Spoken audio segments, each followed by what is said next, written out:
कुशवाहा का, यादव का या मुस्लिम का, तो उस बिंदु पर में जो है सो लोग अपना वोट उनका कलेक्शन होता है, जबकि सवर्ण सबसे ज्यादा यहाँ पर है और वो बीजेपी के समीकरण में है। तो फिर आपको जब बीजेपी यहाँ अपना अलायंस करके अपना खड़ा करती है पार्टी को, तो उसमें भी अगर आप कुशवाहे को देते हैं, यादव को ही देते हैं, तो सवर्ण फिर आपको वोट क्यों देगी? अगर जनसुराज में हमको टिकट मिलता है तो इस बिंदु पर एक बहुत बड़ा फैक्टर हो सकता है। हम पूछ रहे हैं कि आलोक मेहता जी 2 बार से जीत रहे हैं यहाँ से, तो 2 बार से जीत रहे हैं, जबकि उनका संख्या तीसरे स्थान पर है। क्या लग रहा है सवर्ण समुदाय के लोग जो भी हैं एक तरफा वोट आपको करेंगे? देखिए, ये बात कहने की चीज नहीं है, लोग कहेंगे नहीं लेकिन करेंगे, ऐसा हमको विश्वास है। कोई ऐसा पार्टी नहीं उभर के आया जो सवर्ण के नेता को या सवर्ण चेहरा को मैदान में उतारा हो? क्या लग रहा है कि प्रशांत किशोर जी सवर्ण को उजियारपुर से लड़ा देंगे इस बार? देखिए, जो यहाँ का परिस्थिति बनता है उसमें निश्चित रूप से ये सवर्ण का सीट बनता है, इसलिए कि दोनों तरफ तो जो है सो मतलब जो है सो कुशवाहा हो या यादव हो, सवर्ण दोनों में से कोई पार्टी नहीं दे रहा टिकट दोनों में से। अब बच गई जनसुराज। अब जनसुराज क्या करती है? हम लोग तो कोई जादूगर है नहीं, अपना कर्तव्य करके अब बैठे हुए हैं और मोटा मोटी मान के चलिए कि जब तक सांस है तब तक जनसुराज के लिए कर रहे हैं। अपना कोई निजी इच्छा नहीं है, सब मतलब मोटा मोटी मान के चलिए समाज के सेवा के तौर पर आए हैं। टिकट मिले टिकट नहीं मिले इससे कोई बहुत बड़ा फर्क पड़ने को नहीं है। नमस्कार, आप देख रहे हैं स्ट्रीम बिहार में। सुदर्शन कुमार।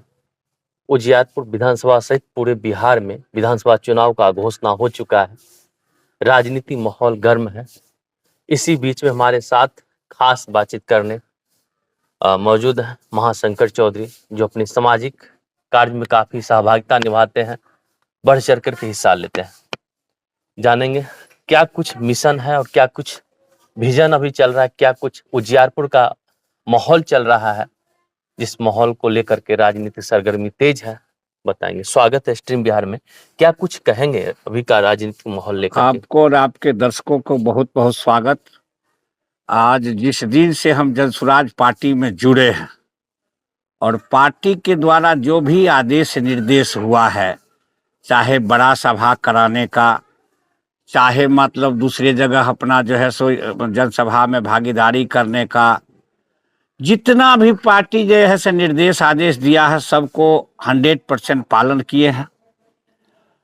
दूसरी बात, अनुभव के आधार पर भी अब 3 बरस से कोई कहेंगे कि भाई 3 बरस से हम हैं, कोई 2 बरस से, तो हम तो पुलिस सेवा में थे, वहाँ भी संघ में थे, 33 बरस तक निर्विरोध संघ का पद पर रहे और अध्यक्ष पद से ही पदाधिकारी संघ से रिटायर किए। और पार्टी के आदेश, हम लोग अनुशासन बल से आए हैं और पार्टी के निर्णय को लेकर के आश्वस्त हैं, इसलिए कि हमारी जो भागीदारी है यहाँ पर मैं उजियारपुर विधानसभा क्षेत्र में वो सबसे ज़्यादा है। और साथ में अदर लोगों का भी जो है हमने सेवा किया है और जात पात धर्म क्षेत्र से उठ करके सेवा किया है। फिर भी जाति भी एक फैक्टर आता है। तो आज जो है जो यहाँ का समीकरण बन रहा है वो कर्म के आधार पर और संख्या बल के आधार पर मेरा बन रहा है, लेकिन इससे ऊपर हमारे जो प्रणेता प्रशांत किशोर जी हैं वो क्या सोच पाते हैं, हमको तो उनके द्वारा दिए गए जो आदेश निर्देश होगा उसका पालन करेंगे। जनता के बीच में जा कर के हमने अपना उनका समस्या सुना, जो मैसेज था जनसुराज का उस मैसेज को दिया कि भाई शिक्षा से, पलायन से, सब बिंदु पर से आप निजात अगर पाना है, स्कूल छाप जैसी बस्ता छाप जो है बच्चे का चेहरा देखते हुए आपको उस पर मुहर लगाना है। और यहाँ जितने भी लोग हैं वो हमको नहीं लगता है कि कोई यहाँ पर जो है सो अपनी बात रख रहे हैं। और सबसे बड़ी बात है कि जितने भी लोग, हम लोग जैसे 9 प्रत्याशी यहाँ पर या 10 प्रत्याशी हैं, एक बाद में जुटे हैं, 9 थे, एगो आजकल में उनका नाम आया है, तो उसमें मैक्सिमम प्रत्याशी जो है सो हम लोग एक ही आवाज देते रहे हैं कि हम लोगों के बीच का जो आदमी है उनमें से अगर किसी व्यक्ति को टिकट देती है पार्टी तो अक्षरशः पालन करेंगे और जीत सुनिश्चित करेंगे। रही बात भागीदारी का, तो भागीदारी भी एक बहुत बड़ा फैक्टर है, इसको तो पार्टी को देखना पड़ेगा। अभी वर्तमान में अगर बात किया जाए, यहाँ के विधायक आरजेडी से आते हैं और यादवों का वोट की बात किया जाए तो बेस वोट जो आधार वोट कहा जाए वो आरजेडी के खेमा में जाता है।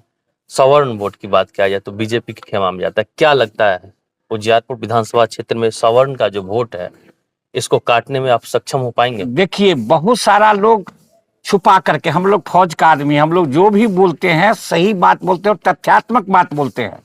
हम पूछ रहे हैं कि आलोक मेहता जी 2 बार से जीत रहे हैं यहाँ से, तो 2 बार से जीत रहे हैं जबकि उनका संख्या 3रे स्थान पर है, लेकिन उनका जो समीकरण है रांची कुशवाहा का, यादव का या मुस्लिम का, तो उस बिंदु पर में जो है सो लोग अपना वोट उनका कलेक्शन होता है, जबकि सवर्ण सबसे ज्यादा यहाँ पर है और वो बीजेपी के समीकरण में है। तो फिर आपको जब बीजेपी यहाँ अपना अलायंस करके अपना खड़ा करती है पार्टी को, तो उसमें भी अगर आप कुशवाहे को देते हैं, यादव को ही देते हैं, तो सवर्ण फिर आपको वोट क्यों देगी? अगर जनसुराज में हमको टिकट मिलता है तो इस बिंदु पर एक बहुत बड़ा फैक्टर हो सकता है। हम पूछते हैं, प्लस अदर लोगों का जो वोट काटने की कैपेसिटी है, वो काटना शब्द नहीं, उसका जो प्रेम है। हम पहला व्यक्ति ऐसे होंगे जो अभी के परिप्रेक्ष्य में जो सभी जाति, धर्म और क्षेत्र को लेकर के चलते हैं। आप इसका समीक्षा कर लीजिए और करा लीजिए, उसके बाद कहिए कि क्या वास्तविकता है। सवर्ण मजबूत प्रत्याशी की बात अगर की जाए उजियारपुर विधानसभा में, अब तक कोई उभर के नहीं आ रहे हैं। कुशवाहा से आ रहे हैं, कुशवाहा समुदाय से, यादव समुदाय से आ रहे हैं, लेकिन सवर्ण से कोई नहीं आ रहे हैं। आप आ रहे हैं अगर मैदान में, तो क्या लग रहा है सवर्ण समुदाय के लोग जो भी हैं एक तरफा वोट आपको करेंगे? देखिए, ये बात कहने की चीज नहीं है, लोग कहेंगे नहीं लेकिन करेंगे, ऐसा हमको विश्वास है। उसके पीछे जाति के साथ साथ आपका कर्तव्य भी है, और कर्तव्य बहुत बड़ा बात पर निर्भर करता है। कर्तव्य जो है उसका सबसे बड़ा जो है प्रत्यक्ष रूप से देखने की चीज है, चाहे शिव चर्चा से हो, चाहे रामायण गोष्ठी से हो, चाहे बच्चों का मुफ्त शिक्षा देने से हो। हर समय हम सेवानिवृत्त होकर के आए हैं और फौजी हैं, हर समय दिल दिमाग में लेके चलते हैं कि एक दिन जाना ही है धरती पर से, तब दूसरे को सेवा भावना से करके जाए। इसीलिए हमको अपने पार्टी पर, प्रशांत जी पर विश्वास है कि वो वास्तविकता को देखेंगे और निश्चित रूप से अपने स्तर से वो टिकट देने का काम करेंगे। और मैं विश्वास दिलाता हूं कि समस्तीपुर जिला में अगर सबसे ज्यादा वोट से अगर जनसुराज जीतती है तो वो सीट है उजियारपुर, इसमें कोई दुराई नहीं है। आगे बात करते हैं कि प्रत्याशी चयन लेकर के एक सभा का आयोजन किया गया था उजियारपुर में जी, काफी हंगामा भी हुआ था। क्या कुछ वजह रहा उस हंगामा के पीछे? देखिए, हंगामा के पीछे मूल वजह है कि कोई चीज का बेस होता है। जैसे मान लीजिए कि 10 आदमी का नाम लिखा हुआ एक पर्ची देना था सबको, वो पर्ची देना था, तो पर्ची में जब तक हम अपना नाम नंबर नहीं लिखते हैं, मोबाइल नंबर या कोई ऐसा चीज अपने प्रतीक में नहीं लिखते हैं जिससे ये क्लियर हो कि ये आदमी किसको टिक किया, तब ना। और उसमें भी मनमाने ढंग से कोई व्यक्ति, खास व्यक्ति के लिए यहाँ जो है टिक, जबकि उसका वो आधार नहीं है, एक फॉर्मेलिटी है, लेकिन फॉर्मेलिटी भी है। तो अगला जो दूसरा पार्टी और अन्य उम्मीदवार थे, हम लोग 8 आदमी, वो तो विद्रोह कर रहे थे, वो हंगामा कर रहे थे, उनको आप दे दिए पर्ची नहीं देंगे तो फिर क्या कैसे क्लियर होगा कि भाई हम किसको टिक कर रहे हैं? अगर यही सिलेक्शन की बात किया जाए तो जनसुराज के जो आला कमान थे, गोपनीयता कहीं ना कहीं भंग भी तो किए, सार्वजनिक किए पर्ची को और बोले टिक लगा करके फिर जमा करना। यही एक बॉक्स में भी जमा किया जा सकता है, गोपनीयता रहता, किसके पक्ष में कौन के, कहीं गोपनीयता भंग लेकर के तो नहीं हंगामा शुरू हो गया? गोपनीयता ये तो मूल आधार था, गोपनीयता भंग था एक दूसरा, और दूसरा पक्ष ये था कि हम पूछते हैं कि एक आदमी को आप सामने में पर्ची बांट रहे हैं और दूसरा को पर्ची नहीं दे रहे हैं, तो जिसको पर्ची नहीं मिलेगा, वो कुशवाहा लोग थे, आपको पान बसरिया का यादव लोग थे, पासवान जी लोग थे, देखे होइएगा। वो तो हम बहुत सभी को शांत कराए कि यही केवल आधार नहीं है, हमारे प्रणेता हैं, बहुत बुद्धिजीवी हैं, यही केवल आधार नहीं है। इसी बिंदु के चलते हंगामा रुका था, नहीं तो देखिए दरभंगा में कैसे मारपीट हो गया, कपड़ फरोवल हो गया। सवाल उठता है कि यहाँ जो लोग हैं कुछ खास व्यक्ति को प्रमोट करने के मकसद से ऐसा काम किए। क्या कहेंगे वैसे व्यक्ति के लिए जो कहीं कहीं निजी लाभ के लिए ऐसे हंगामा खड़ा किए? देखिए, सबसे बड़ी बात यह है कि एक प्रशांत किशोर है, जैसे एक राम थे और एक रावण था, तो कैसे कैसे लड़ाई लड़के जीते थे। यहाँ प्रशांत किशोर जी कहाँ कहाँ जाएंगे? वो जिनको डिप्यूट करते हैं, जिनको बनाते हैं, वो आदमी अगर माइनस होता है तो फिर वो बेचारे क्या करेंगे, उनका दोष कहाँ है? लेकिन जो वास्तविक प्रत्याशी है उस पर तो असर पड़ता है इसका, कि वास्तविकता का इंफॉर्मेशन नहीं करके अवास्तविकता के इंफॉर्मेशन को आप पहुंचाते हैं किसी खास व्यक्ति के लिए, इसमें तो पार्टी डिस्टर्ब हो अब तक कोई ऐसा पार्टी नहीं उभर के आया जो सवर्ण के नेता को या सवर्ण चेहरा को मैदान में उतारा हो। क्या लग रहा है कि प्रशांत किशोर जी सवर्ण को उजियारपुर से लड़ा देंगे इस बार? देखिए, जो यहाँ का परिस्थिति बनता है उसमें निश्चित रूप से ये सवर्ण का सीट बनता है, इसलिए कि दोनों तरफ तो जो है सो मतलब जो है सो कुशवाहा हो या यादव हो, सवर्ण दोनों में से कोई पार्टी नहीं दे रहा है टिकट दोनों में से। अब बच गई जनसुराज।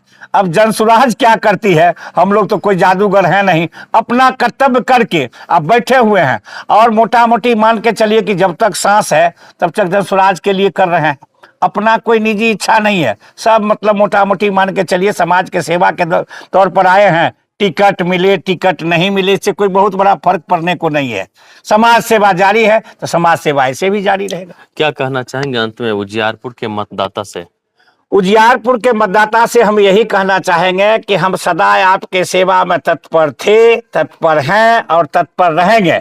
बस जीना है तो आपके साथ जीना है, मरना है तो आपके साथ मरना, बस इससे ज्यादा मैं कुछ नहीं चलिए, कहूँगा। हमारे साथ है महाशंकर चौधरी, रिटायर्ड पुलिस पदाधिकारी, जो अभी उजियारपुर विधानसभा क्षेत्र से सवर्ण समुदाय से आते हैं और सवर्ण के लिए कहीं ना कहीं एक ठोस आवाज बनकर उभर रहे हैं। बाद बाकी और भी समुदाय से लोग आते हैं जो इन पर भरोसा और विश्वास करके इनके साथ कदम से कदम मिला करके चल रहे हैं। जैसा कि सभा हुआ था, सभा में काफी इनके पीछे जत्था भी देखा गया था। जत्था कहीं ना कहीं इशारा कर रहा था कि ऐसे शख्सियत हैं जिनके पीछे बहुत सारे लोग, हर समुदाय के लोग अपना कदम बढ़ा करके चल रहे हैं।